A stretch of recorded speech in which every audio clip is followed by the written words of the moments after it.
તેમને ત્યાં આગળ રાજાએ તરત જ અંદરથી બૂમ મારી કે આ કોણ છે? આ તેને ખબર નથી પડતી, તું આવી રીતે પાલખી ઉચકે છે. એટલે તેમને કહ્યું કે રાજા, હું તો આમ જ ચાલીશ. એટલે રાજાએ કહ્યું કે હું તને મારીશ.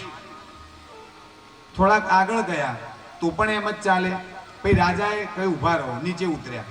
રાજાએ કહ્યું કે હું તને દંડ આપીશ, તને શિક્ષા આપીશ. એટલે ત્યારે આ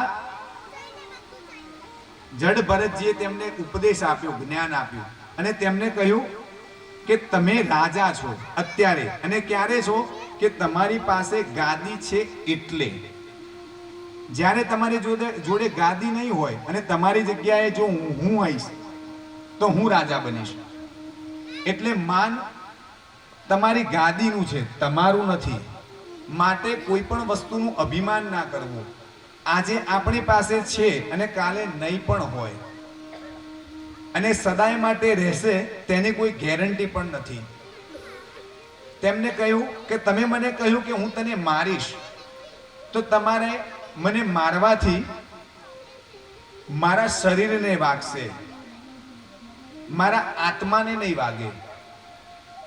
તમે કહ્યું તું આટલો હૃષ્ટપુષ્ટ જે વજન નથી ઉચકી શકતો. એટલે એમને કહ્યું કે વજન મારું શરીર ઉચકે છે, મારા મનને કોઈ ફેર નથી પડતો. તમે જુઓ, આપણું બાળક 10 કિલોનું હોય ને તો આપણે તેને તેડી અને ચાલી શકીએ 1 કિલોમીટર કે 1.5 કિલોમીટર. પણ જ્યારે જેમ કોઈ બીજાનું બાળક ઉચકે તો તેને થોડાક 4 ડગલામાં થાક લાગી જાય કે ભાઈ છોકરાનું વજન વધારે છે.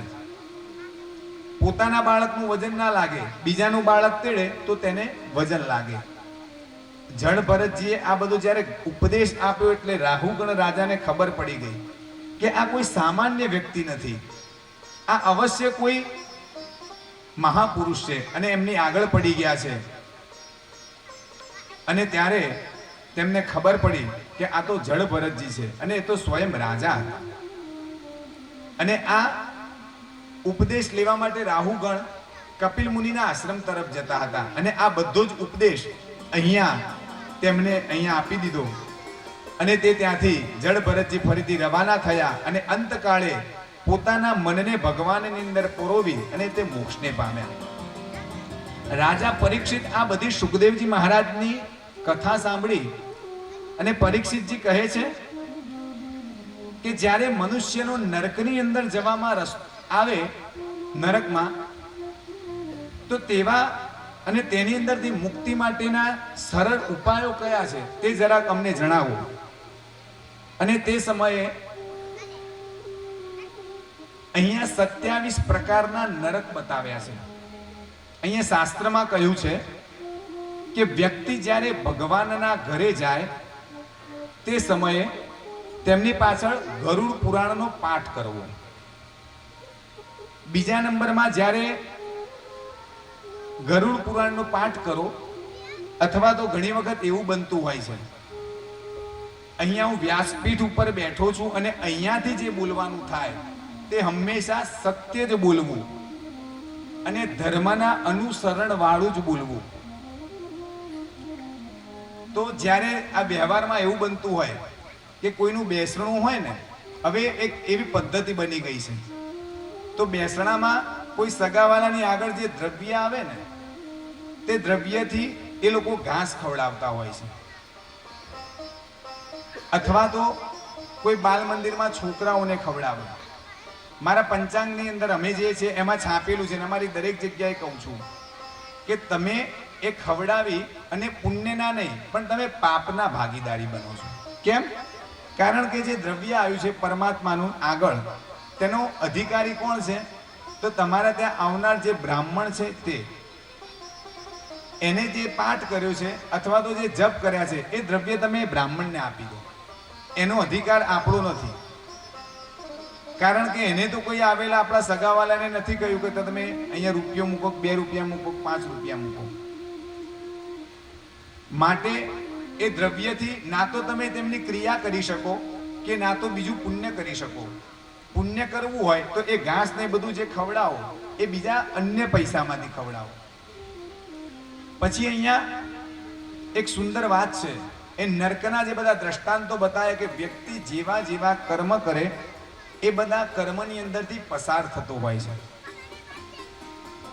બહુ સરળ ભાષામાં તમને કહું તો કોઈ વ્યક્તિ ભગવાનના ઘરે જાય ત્યારે આપણે શું કહીએ કે ભગવાનના ઘરે ગયા, સ્વર્ગસ્થ, બરોબર ને? આપણે દરેકના ફોટાની પાછળ શું લખીએ? સ્વર્ગસ્થ અથવા તો મોક્ષ. પણ વ્યક્તિ કોઈ ફોટામાં એવું લખે છે નરકસ્થ? ના, બરોબર. હવે વ્યક્તિ સ્વર્ગમાં ગયો કે નરકમાં ગયો તે જાણવું હોય તો કેવી રીતે ખબર પડે? એ તમે મને ખબર પડશે ના. એ ખૂબ સારી વાત છે.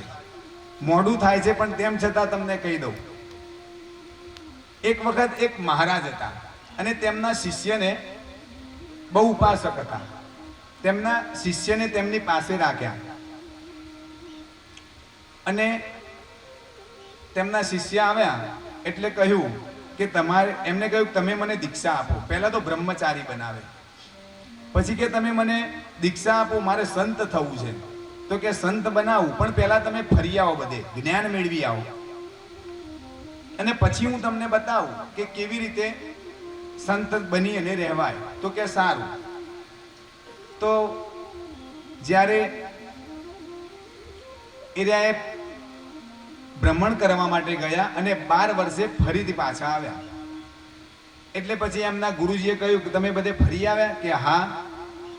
બધી જ ખબર પડી ગઈ? કે હા. કે બધું જ જ્ઞાન મેળવી લીધું? તો કે હા. તો કે સારું.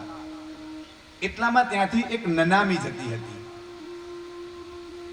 એટલે તેમના ગુરુજીએ તેમના શિષ્યને કહ્યું કે આ જે નનામી જાય છે તે નનામી વાળું જે વ્યક્તિ ભગવાનના ઘરે ગયું છે તે સ્વર્ગમાં ગયું કે નરકમાં ગયું? એટલે તેમનો શિષ્ય કે એ તો ખબર કેવી રીતે પડે? તો કે કેમ, તમે આટલું બધું જાણીને આવ્યા છો તો ખબર કેમ ના પડે? તો કે જઈને જાણી આવો.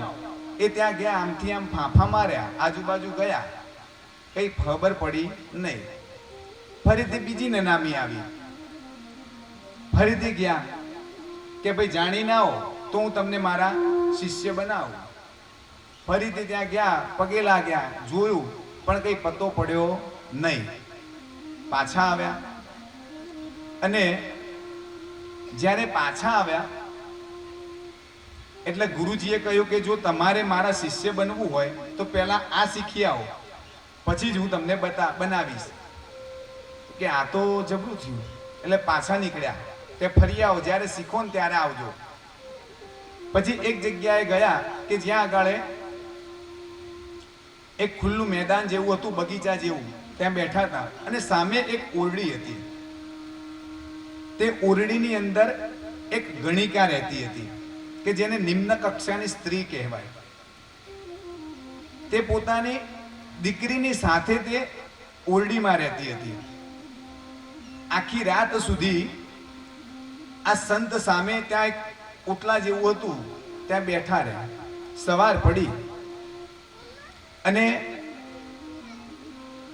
સવારે જેવી નનામી નીકળી એટલે પેલી જે ગણિકા રહેતી હતી તેને પોતાની દીકરીને બોલાવી અને કે જોઈ આય તો આ સ્વર્ગમાં ગયો કે નરકમાં ગયો? પેલા સંતને આશ્ચર્ય થયું કે આ તો મારા ગુરુજી કહેતા હતા એવું કહેવા લાગ્યા. વળી પાછા આ તો વિચાર કરવા લાગ્યા કે હું આમની પાસે જવું કે ના જવું પૂછવા માટે. વળી બેઠા. થોડોક સમય પાછો વીત્યો. ફરીથી એક નનામી આવી. એને તેમની દીકરીને ફરીથી મોકલી કે જા જઈને જોઈ જાય આ સ્વર્ગમાં ગયા કે નરકમાં ગયા. તરત જ ફરીથી પેલી ગઈ અને જઈને પાછી આવી. પહેલા ગઈ એટલે કે સ્વર્ગમાં ગયા, ફરીથી પાછી ગઈ તો કે ક્યાં ગયા હતા? તો કે નરકમાં ગયા હતા. કે નરકમાં ગયા. અને આ સંત માથું ખંજવાળવા લાગ્યા કે સાલું હું 12 વર્ષ ફરીને આવ્યો, રોજ આટલી પૂજા પાઠ કરું, આટલું જ્ઞાન મેળવ્યું, અને આ નિમ્ન કક્ષાની સ્ત્રીને ખબર છે કે આ સ્વર્ગમાં ગયા કે નર્કમાં ગયા, પણ મને ના પડી. તો સાલું એવું તે શું એનામાં છે ને મારામાં નથી? તરત આ સંત દોડતા ગયા અને પેલી ગણિકા સ્ત્રીના પગમાં પડી ગયા. અને જેવી પગમાં પડ્યા અને ત્યાં ગણિકાજી એના પગ ગણિકાજી હતી તે નમસ્કાર કરવા લાગી કે દયા કરો, આપ મને પગે ના લાગશો, કે તમે મને જ્ઞાન આપો. કે શેનું જ્ઞાન? તો કે તમને ખબર કેવી રીતે પડી કે આ સ્વર્ગમાં ગયો કે નર્કમાં ગયો? તો કે મને નથી ખબર, કે આ મારી દીકરી શોધી લાવે છે. તો કે એવું? બોલાવો. દીકરીને બોલાવી. દીકરીને કે અમને જવાબ આપો. એટલે કે બેન, આ સ્વર્ગમાં ગયા કે નર્કમાં ગયા ખબર કેવી રીતે પડી? દીકરી કે એમાં શું મોટી વાત છે, કે હાલ કહી દઉં. એટલે કે કેવી રીતે ખબર પડી?